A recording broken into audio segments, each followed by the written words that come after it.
ચલો વિદ્યાર્થી મિત્રો, આપણે હવે આગળ મનોવિજ્ઞાનમાં મનોભારને પહોંચી વળવાની પ્રવૃત્તિઓ વિશે અભ્યાસ કરીશું કે મનોભારને પહોંચી વળવા માટે કઈ કઈ પ્રવૃત્તિનો ઉપયોગ થાય છે। એ પહેલાં આપણે અગાઉના લેક્ચરમાં મનોભારના પ્રકારો વિશે અભ્યાસ કર્યો તો હતાશા, સંઘર્ષ અને દબાણ। હવે મનોભારને પહોંચી વળવાની પ્રવિધિઓ, તો મનોભારને પહોંચી વળવા માટે મુખ્ય કેટલી પ્રવિધિઓ છે? 3 પ્રવિધિઓ છે। મનોભારને પહોંચી વળવા માટે મુખ્ય 3 પ્રવિધિઓ છે। એક છે સમસ્યા કેન્દ્રિત અથવા કાર્ય કેન્દ્રિત પ્રવિધિઓ। પહેલી કઈ છે? સમસ્યા કેન્દ્રિત અથવા કાર્ય કેન્દ્રિત પ્રવૃત્તિઓ।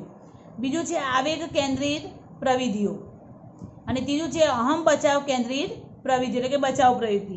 આ 3 વિશે આપણે અભ્યાસ કરવાનો છે। તો સૌપ્રથમ આપણે પ્રથમ જોઈશું મનોભારને પહોંચી વળવાની પ્રવિધિમાં સમસ્યા કેન્દ્રિત પ્રવિધિઓ। તો કે સમસ્યા કેન્દ્રિત પ્રવિધિમાં વ્યક્તિ મનોભારક સામે પ્રત્યક્ષ કામ પાર પાડે છે। પછી ભલે તે પ્રક્રિયા વર્તન દ્વારા થતી હોય કે સમસ્યા ઉકેલની વાસ્તવિક સ્વરૂપની માનસિક પ્રક્રિયા હોય, કે જે આ સમસ્યા કેન્દ્રિત પ્રવિધિ છે એ સમસ્યા કેન્દ્રિત પ્રવિધિમાં જે વ્યક્તિ છે એ વ્યક્તિ મનોભારક સામે કે મનોભારક જે છે એના સાથે પ્રત્યક્ષ અને કામ કરવાનું હોય છે। આ પ્રતિક્રિયાનો હેતુ સમાયોજન સાધવાનો છે કે આનો મુખ્ય હેતુ શું છે? એડજસ્ટ થવું, સમાયોજન સાધવું, કે જે મનોભાર છે એ મનોભાર સાથે એને એડજસ્ટ થવું, સમાયોજન સાધવાનો એનો મુખ્ય હેતુ છે।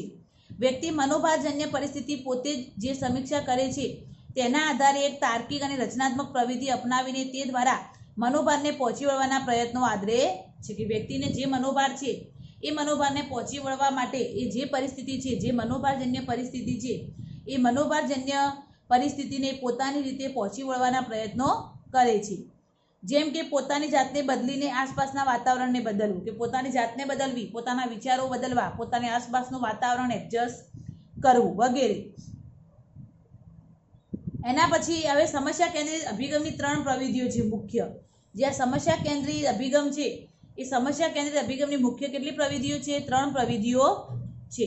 સૌપ્રથમ પહેલી છે સમસ્યાનો સામનો કરવો, કે કોઈ પણ સમસ્યા આવે તો એ સમસ્યાનો શું કરવો? સામનો કરવો, એટલે કે જોખમ દૂર કરવું, જોખમની અસર નબળી કરવી, તેનો નાશ કરવો, કે જોખમ જે છે જોખમને દૂર કરવો, સમસ્યાનો સામનો કરવો। અહીં વ્યક્તિ સામે આવેલી સમસ્યાનો સામનો કરે છે, કે વ્યક્તિ સામે જે સમસ્યા આવે છે, જે પ્રોબ્લેમ આવે છે, જે સમસ્યા છે એ સમસ્યાનો શું કરવો? સામનો કરવો। જોખમને દૂર કરવાનો પ્રયાસ કરવો, કે જે જોખમ છે એ જોખમને દૂર કરવાનો સતત પ્રયત્ન કરવો। દાખલા તરીકે જો અહીંયા છે કે પરીક્ષામાં નાપાસ થયેલો વિદ્યાર્થી ફરી મહેનત કરી પરીક્ષામાં પાસ થવા પ્રયત્ન કરે છે। જે વિદ્યાર્થી પરીક્ષામાં નાપાસ થયો છે એ વિદ્યાર્થી ફરીથી પરીક્ષા આપી અને ફરીથી મહેનત કરી અને પાસ થવાના પ્રયત્ન કરે છે, એટલે કે સમસ્યાનો શું કરે છે? વ્યક્તિ સામનો કરે છે। બીજું છે સમસ્યાથી વિમુખ થવું। બીજું શું છે? કે મનોભારને પહોંચી વળવાની જે સમસ્યા કેન્દ્રિત પ્રવૃત્તિ છે એમાં બીજી છે કે સમસ્યાથી વિમુખ થવું, એટલે કે એનાથી દૂર ભાગી જવું। વિમુખ થવું એટલે એનાથી દૂર ભાગી જવું। તો કે ધમકીથી પોતાની જાતને દૂર કરવી, વાટાઘાટો દ્વારા દૂર કરવી, સોદાબાજી કે સમાધાન કરવું, કે પોતાને જે સમસ્યા છે એ સમસ્યાથી દૂર લઈ જવી, વાટાઘાટો કરીને દૂર લઈ જવી, સોદાબાજી કરવી કે સમાધાન કરવું, ગમે તે રીતે પણ પોતાની જાતને એ સમસ્યાથી દૂર લઈ જવી। અહીં વ્યક્તિ સામે આવેલી સમસ્યાયુક્ત પરિસ્થિતિમાં ભાગી છૂટે છે, કે વ્યક્તિ સમસ્યાનો સામનો કરવા માટે સક્ષમ હોતી નથી, એટલે સમસ્યાનો સામનો કરતાં કરતાં ભાગી છૂટે છે।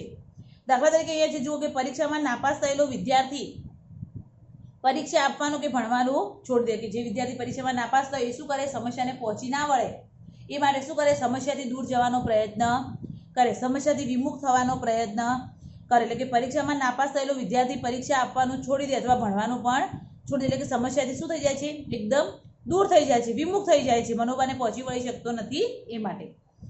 એના પછી છે ત્રીજું છે હવે કે ત્રીજો કોઈ માર્ગ અપનાવવો, કે એક તો કે સામે રહીને સમસ્યાનો સામનો કરવો, જો સામનો ના કરી શકો તો સમસ્યાથી શું થઈ જવું? વિમુખ થઈ જવું, દૂર થઈ જવું, અને એ પણ ના કરી શકો તો કે ત્રીજો કોઈ માર્ગ અપનાવવો। એમાં શું છે તો જુઓ કે મનોભારનો પ્રતિકાર કરવો અથવા પોતાની પ્રતિકારક શક્તિ વધારવી અથવા મનોભારની શક્તિ ઘટાડવી, કે મનોભારનો પ્રતિકાર કરવો અથવા પોતાની અંદર શક્તિઓ વધારવી, પોતાની પ્રતિકારક શક્તિ વધારવી અથવા મનોભારની શક્તિ વધારવી। કઈ રીતે ત્રીજો કોઈ રસ્તો અપનાવવાનો? તો જુઓ અહીંયા છે કે અહીં વ્યક્તિ ઉપરની બે પ્રતિક્રિયાઓ કરતાં ત્રીજી પ્રતિક્રિયા આપે છે. દાખલા તરીકે જુઓ અહીંયા છે કે ભણવામાં નાપાસ થયેલો વિદ્યાર્થી સંગીત કે રમતગમતમાં આગળ વધવાનો પ્રયત્ન કરે. કે જે વિદ્યાર્થી ભણવામાં નબળો હોય, ભણવામાં નાપાસ થયેલો વિદ્યાર્થી હોય, તો ભણવામાં એને રસ ના જાગતો હોય, તો એ વિદ્યાર્થી શું કરી શકે કે સંગીત કે રમતગમત કે બીજી કોઈ સ્પર્ધાઓમાં ભાગ લઈને આગળ વધવાનો પ્રયત્ન કરે. એટલે કે બીજો જ કોઈ રસ્તો અપનાવવો, પણ ગમે તે કરી અને સમસ્યાને પહોંચી વળવાનો. બીજું છે હવે આવેગ કેન્દ્રિત પ્રવિધિઓ. બીજું શું છે? આવેગ કેન્દ્રિત પ્રવિધિઓ. તો આવેગ કેન્દ્રિત પ્રવિધિમાં વ્યક્તિ મનોભારજન્ય પરિસ્થિતિમાં પરિવર્તન કરવાને બદલે પોતાના વિચારો કે લાગણીઓમાં પરિવર્તન લાવવાનો પ્રયત્ન કરે છે. કે આ શું કરે છે? આવેગ કેન્દ્રિત, જે આપણા આવેગો છે, વિધાયક આવેગ, નિષેધક આવેગ, એ આવેગ કેન્દ્રિત પ્રવૃત્તિમાં વ્યક્તિ શું કરે કે મનોભારજન્ય જે પરિસ્થિતિમાં છે એમાં પરિવર્તન કરવાને બદલે કે એમાં પરિવર્તન ના લાવે, પરંતુ શેમાં પરિવર્તન લાવે? પોતાના વિચારો અને લાગણીઓમાં પરિવર્તન લાવવાનો પ્રયત્ન કરે. પોતાના વિચારો અને લાગણીઓને બદલે છે એમાં પરિવર્તન લાવવાનો પ્રયત્ન કરે છે. આ અભિગમ સમસ્યા કેન્દ્રિત નથી, પરંતુ ઉપાય કેન્દ્રિત છે. તેનાથી કોઈ ઉકેલ મળે છે, ઉપાય મળે છે. કારણ શું? તો એ કારણમાં કે તેમાં મનોભારની આવેગશીલ અસરમાંથી મુક્ત થવા પર વધુ ભાર મુકાય છે. કે મનોભાર જે ચિંતા છે, જે સ્ટ્રેસ છે, એમાંથી બહાર આવવા માટે એના ઉપર વધારે ભાર મૂકવામાં આવે છે. આ પ્રવિધિઓમાં સ્વનિયંત્રણ અને આવેગોનું નિયમન અગત્યનું છે. પોતાના ઉપર સ્વનિયંત્રણ, સ્વ કંટ્રોલ હોવો જોઈએ. સ્વનિયંત્રણ અને આવેગોનું નિયમન હોવું જોઈએ. દાખલા તરીકે જુઓ અહીંયા છે કે ચિંતા, હતાશા, ક્રોધ અને અન્ય આવેગો પર નિયંત્રણ રાખવું અથવા તેને બદલવા. કે પોતાના જે આવેગો છે, ચિંતા છે, હતાશા, ક્રોધ, અન્ય કે ગમે તે હોય, ઘૃણા, તિરસ્કાર, નફરત, પ્રેમ, આનંદ, એ બધા જે આવેગો છે એ બધા આવેગો પર નિયંત્રણ રાખવું અથવા એને બદલવા. ઘણા લોકો મનોભારની મુક્ત વિકટ પરિસ્થિતિને ભૂલવા કોઈ પાર્ટીમાં કે ફિલ્મ જોવા જાય છે, અથવા હતાશા અનુભવે ત્યારે ટીવી જોવે છે. કે ઘણા વ્યક્તિઓ એવા હોય છે કે મનોભારજન્ય પરિસ્થિતિમાં હોય ત્યારે શું કરે વ્યક્તિ કે એવી પરિસ્થિતિને ભૂલવા માટે શું કરે? પાર્ટીઓમાં જાય, ફિલ્મ જોવે. અને કોઈ વ્યક્તિ હતાશા અનુભવે તો શું કરે? ટીવી જોવે અને મૂડ ફ્રેશ કરતા હોય છે. ઘણા ચિંતાગ્રસ્ત હોય ત્યારે સીટી વગાડે, જોર જોરથી હસે કે પછી વધુ પડતું જમે છે. કે ઘણા લોકો ચિંતાગ્રસ્ત હોય, ચિંતામાં હોય ત્યારે કે સીટી વગાડે, પોતાની જાતે આનંદ મેળવવાનો પ્રયત્ન કરે, જોર જોરથી હસે, વધારે પડતું જમે, અથવા લાચારી અનુભવતા હોય ત્યારે દીવા સ્વપ્નો જોવે. કે કોઈ લાચાર વ્યક્તિ હોય તો કે દીવા સ્વપ્ન વધારે જોતી હોય છે. આવી આવેગ કેન્દ્રિત પ્રવૃત્તિઓથી કદાચ સમસ્યાનો ઉકેલ ન પણ આવે, પરંતુ વ્યક્તિ મનોભારની નિષેધક અસરને કંઈ નહીં તો થોડા સમય માટે ચોક્કસ પહોંચી વળે છે. કે આવી બધી જે આવેગ કેન્દ્રિત જે પ્રવિધિઓ છે એનાથી કે સમસ્યાનો સામનો ન પણ થાય, સમસ્યાનો ઉકેલ ન પણ મળે. આવું કરવાથી કંઈ સમસ્યાનો ઉકેલ મળી જાય નહીં, પરંતુ શું થાય એનાથી કે વ્યક્તિને થોડા ઘણી રાહત થાય. થોડું ઘણો વ્યક્તિ સમસ્યાને પહોંચી વળવાનો પ્રયત્ન કરે છે. આગળ ત્રીજું છે અહમ બચાવ કેન્દ્રિત પ્રવિધિ. શું છે ત્રીજું? અહમ બચાવ કેન્દ્રિત પ્રવિધિ, એટલે કે બચાવ પ્રવૃત્તિઓ. તો કે આ પ્રવૃત્તિઓ દ્વારા મુખ્યત્વે પોતાની જાતને આવેગાત્મક હાનિ અને અવમૂલ્યાંકનની મનોવૈજ્ઞાનિક રીતે બચાવવાનો પ્રયાસ કરે છે. કે અહમ બચાવ કેન્દ્રિત એટલે કે બચાવ કરે, પોતાનો શું કરે? બચાવ કરે. બચાવ પ્રવૃત્તિ વાપરી અને પોતાનો બચાવ કરે, કે પોતાની જાતને બચાવવાનો પ્રયત્ન કરે છે. આ પ્રવિધિઓ શીખેલી પ્રતિક્રિયાઓ હોય છે. કેવી હોય છે? શીખેલી હોય છે. તે ટેવ બનીને કેટલીક વાર અભાનતાની કક્ષાએ કાર્ય કરે. કે ઘણી વાર ટેવ બની જાય છે. જેમ કે આ બચાવ પ્રવૃત્તિ છે, આપણે 11મા ધોરણમાં ભણેલા છીએ. બચાવ પ્રવૃત્તિઓ દમન, ઉદ્દીકરણ, યુક્તિકરણ, પ્રક્ષેપણ, એ બધી બચાવ પ્રવૃત્તિઓ છે. આ બધી બચાવ પ્રવૃત્તિનો ઉપયોગ કરે છે વ્યક્તિ. દમન, ઉદ્દીકરણ, યુક્તિકરણ, પ્રક્ષેપણ, એ બધી બચાવ પ્રવૃત્તિનો ઉપયોગ વ્યક્તિ પોતાના બચાવ માટે કરતી હોય છે. આવી અહમ બચાવ કેન્દ્રિત પ્રવૃત્તિમાં વાસ્તવિકતા જળવાતી નથી અને વ્યક્તિ પોતાની જાત સાથે છળ કરે છે. કે જે વાસ્તવિક પરિસ્થિતિ હોય કે નહીં, પરંતુ જે સારું હોય, પોતાના માટે જે સારું લાગે એવું વ્યક્તિ બોલે છે. કે પોતાનો શું કરે છે? બચાવ કરે છે. એટલે વ્યક્તિ પોતાની જાત સાથે રમત રમે એવું કહી શકાય. કે બચાવ પ્રવૃત્તિમાં શું હોય? વ્યક્તિ પોતાની જાત સાથે છળ કરે છે, પોતાની જાત સાથે રમત રમે છે એવું કહી શકીએ છીએ આપણે. આ પ્રવૃત્તિઓ અજ્ઞાત રીતે વ્યક્તિને આંતરિક ચિંતા કે દુઃખથી બચાવે છે, પરંતુ તે તેને વાસ્તવિકતાના ખોટા અર્થઘટન તરફ દોરી. કે તમે આ રીતે તમારો બચાવ કરો, તમે લોકો સામે તમે બચાવ કરો તમારો, પણ અંદરથી તો તમે ચિંતામાં જ હો છો. એટલે કે આંતરિક ચિંતાને દુઃખથી બચાવે, પરંતુ વાસ્તવિકતા તો જે હોય એ જ રહેવાની હોય છે. તેનો વધુ પડતો ઉપયોગ કુસમાયોજન તરફ દોરે. કે અતિશય તમે બચાવ પ્રવૃત્તિનો ઉપયોગ કરો તો તો તમે એડજસ્ટ થઈ શકતા નથી, કુસમાયોજન તરફ તમે દોરાઓ છો. આ પ્રવૃત્તિઓનું મુખ્ય પ્રયોજન છે નિષ્ફળતા છુપાવવાનું. આ બચાવ પ્રવૃત્તિઓનું મુખ્ય પ્રયોજન શું છે કે તમારી જે નિષ્ફળતાઓ છે, તમારા જે ખોટા ગુણ છે, નિષ્ફળતાઓ છે, શું કરવાની? છુપાવવાની, લોકો સમક્ષ ના આવે એ છુપાવવાનો પ્રયત્ન કરે છે. હવે આગળ છે એના પછી મનોભારની અસરો, કે મનોભારની શું શું અસરો થાય છે. તો મનોભારની સૌપ્રથમ છે શારીરિક અસરો. શું છે સૌપ્રથમ? શારીરિક અસરો મનોભારની. તો મનોભારના પરિણામે અંતઃસ્રાવના પ્રમાણમાં તથા લોહીના દબાણ અને હૃદયની ગતિમાં વધારો થાય છે. મનોભારના પરિણામે શું થાય છે? તો અંતઃસ્રાવના પ્રમાણમાં અથવા લોહીના દબાણ અને હૃદયની ગતિમાં શું થાય છે? વધારો થાય છે. શ્વસન તંત્ર, રુધિરાભિસરણ તંત્ર, પાચન તંત્ર, સ્નાયુ તંત્ર પર નકારાત્મક અસર પહોંચે છે. કે શ્વસન તંત્ર આપણું છે, રુધિરાભિસરણ તંત્ર, પાચન તંત્ર, સ્નાયુ તંત્ર એ બધા ઉપર નકારાત્મક અસરો થતી હોય છે. વ્યક્તિની જાતીયતા, પ્રજનન ક્ષમતા, રોગ પ્રતિકારક શક્તિ પર નિષેધક અસર થાય છે. કે મનોભારની જે શારીરિક અસરો થાય છે એના કારણે વ્યક્તિની જાતીયતા, પ્રજનન ક્ષમતા, રોગ પ્રતિકારક શક્તિ એના ઉપર પણ નિષેધક અસરો થતી હોય છે. મનોભારની અસરો અંગેનું સંશોધન કાર્ય કેનેડિયન શરીરશાસ્ત્રી હાન્સ સેલીએ 1956માં કર્યું હતું. પરીક્ષામાં ઘણીવાર એક માર્ક્સમાં પ્રશ્ન પૂછાય છે કે મનોભારની અસરો અંગેનું સંશોધન કાર્ય કોણે કર્યું? તો કોણે કર્યું હતું? હાન્સ સેલીએ. ક્યારે કર્યું હતું? 1956માં કર્યું હતું.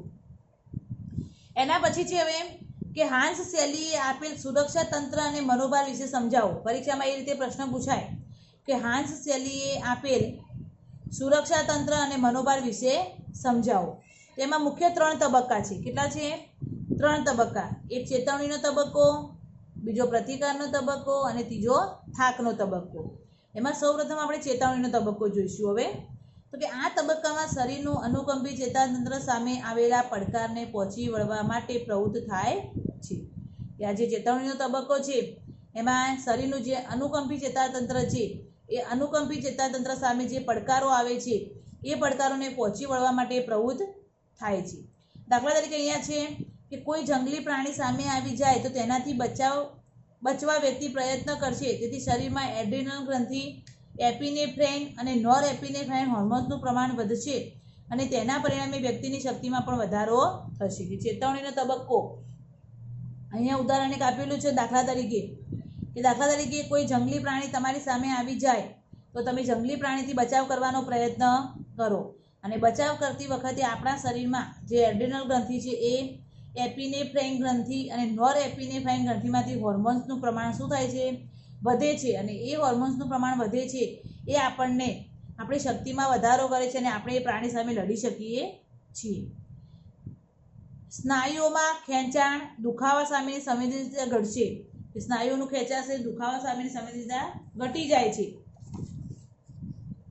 જઠર તરફ લોહીનો પુરવઠો ઘટશે તથા લોહીનું દબાણ વધશે. કે લોહીનો પુરવઠો ઘટે છે, લોહીનું દબાણ વધે છે, જેના પરિણામે વ્યક્તિ તે પ્રાણીનો સામનો કરવા અથવા ત્યાંથી ભાગી છૂટવાનો પ્રયત્ન કરશે. અને એના કારણે વ્યક્તિ શું કરે કે એ પ્રાણીનો સામનો કરે અથવા ત્યાંથી ભાગી છૂટવાનો પ્રયત્ન કરશે. એના પછી છે બીજો પ્રતિકારનો તબક્કો. શું છે બીજો? પ્રતિકારનો તબક્કો. તો આ તબક્કામાં શરીર અનિવાર્ય એવા તણાવ સાથે ગોઠવાઈ જવાનો અથવા તેનો પ્રતિકાર કે સામનો કરવાનો પ્રયત્ન કરે છે. કે જે આ પ્રતિકારનો તબક્કો છે એમાં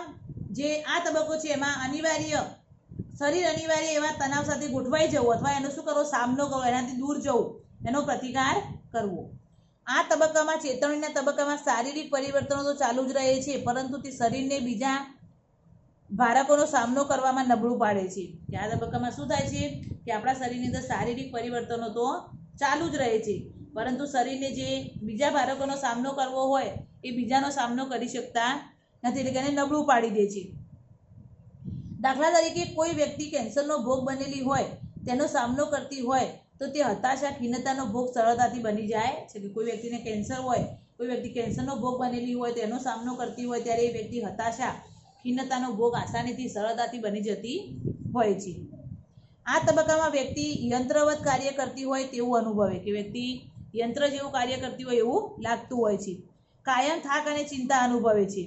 ઘણું બધું કામ કરે એટલે થાક અને ચિંતા અનુભવે છે. પૂરતી ઊંઘ ન લઈ શકે કે ઊંઘ પૂરતી આવતી નથી. ક્યારેક આમાંથી છૂટવા વ્યક્તિ વ્યસનનો પણ સહારો લે, પ્રતિકાર કરે. આવું એનાથી છૂટવું હોય એ ઘણી વાર વ્યક્તિ વ્યસન પણ કરતી હોય છે. વધુ પડતા થાકના કારણે યાદશક્તિ નબળી પડે છે, કે વધુ પડતો થાક હોય એના કારણે યાદશક્તિ પણ નબળી પડે છે. એના પછી છે થાકનો તબક્કો. તો આ તબક્કામાં વ્યક્તિ શારીરિક નબળાઈ અનુભવે છે. શું અનુભવે છે? વ્યક્તિ શારીરિક નબળાઈ અનુભવતી હોય છે. પોતાને વધારે ચિંતા રહેતી હોવાનું સ્વીકારે છે, કે અતિશય વ્યક્તિ ચિંતા કરે છે, એવું ચિંતા વધારે રહે એવું સ્વીકારતી હોય છે. શારીરિક અને માનસિક રીતે વ્યક્તિ ભાગી પડે છે. શારીરિક અને માનસિક રીતે વ્યક્તિ એકદમ ભાગી પડે છે, હતાશ થઈ જાય છે. મનોભાર સતત રહેતા વ્યક્તિની શારીરિક ક્ષમતા ઘટે છે, કે સતત મનોભારનો સામનો કરે એટલે એની શારીરિક ક્ષમતા શું થઈ જાય છે? એકદમ ઘટી જાય છે, બરાબર કામ કરી શકતી નથી વ્યક્તિ. શારીરિક સમસ્યાઓની સંભાવના વધે છે અને અંતે વ્યક્તિ બીમારીનો ભોગ બને છે, કે શારીરિક સમસ્યાઓ વધે છે અને વ્યક્તિ બીમાર થાય છે. સ્નાયુઓના લાંબા સમયના ખેંચાણને કારણે માથાનો કે ગરદનનો દુખાવો, લોહીનું ઊંચું દબાણ, પાચન સંબંધિત તકલીફો તથા માનસિક રોગોનો પણ વ્યક્તિ ભોગ બને છે, કે આવું બધું થાય છે. એના કારણે એને લોહીનું ઊંચું દબાણ, પાચન સંબંધિત તકલીફો, માનસિક રોગ, માથાનો દુખાવો, આવા બધા માનસિક રોગોનો ભોગ થવાની શક્યતા વધુ રહે છે. હવે મનોશારીરિક રોગો. મનોભારની અસરોમાં પહેલું હતું શારીરિક રોગો, હવે છે મનોશારીરિક રોગો. તો જો તણાવ કાયમ રહે તો શરીરના ફેરફારો તથા અંતઃસ્રાવના કારણે શરીરને નુકસાન થાય છે અને વ્યક્તિ મનોશારીરિક રોગનો ભોગ બને છે. જો સતત આવું ટેન્શન રહે, તણાવ રહે, ચિંતા રહે, તો એના કારણે શું થાય છે? આપણા શરીરને નુકસાન થાય છે, અને શરીરને નુકસાન થાય એટલે વ્યક્તિ એકદમ ભાંગી પડે છે, એટલે કે પોતાના મનોશારીરિક રોગનો સામનો એને કરવો પડે છે. હવે છે કે મનોશારીરિક રોગો એટલે શું? તો મનોશારીરિક રોગો એટલે શું? તો કે માનસિક કારણોસર ઊભા થતા શારીરિક રોગો, કે માનસિક કારણો, ચિંતા, સ્ટ્રેસ, તણાવ, એ બધાના કારણે, એટલે કે માનસિક કારણોસર ઊભા થતા જે શારીરિક રોગો છે એને શું કહેવાય છે? માનસિક રોગો કહેવાય છે. કયા કયા રોગો છે એવા? તો અત્યારે વર્તમાન સમયમાં ઘણા બધા લોકો હૃદય સંબંધી રોગો, બ્લડ પ્રેશર, દમ, ડાયાબિટીસ, જઠરનું ચાંદું, બ્રેઇન સ્ટ્રોક જેવા શારીરિક રોગોનો ભોગ બને છે. અત્યારે વ્યક્તિ વર્તમાન સમયમાં ઘણા બધા અતિશય સ્ટ્રેસના કારણે આવા બધા હૃદય સંબંધી રોગો, બ્લડ પ્રેશર, દમ, ડાયાબિટીસ, જઠરનું ચાંદું, એ બધા શારીરિક રોગોનો ભોગ વ્યક્તિ બનતી હોય છે.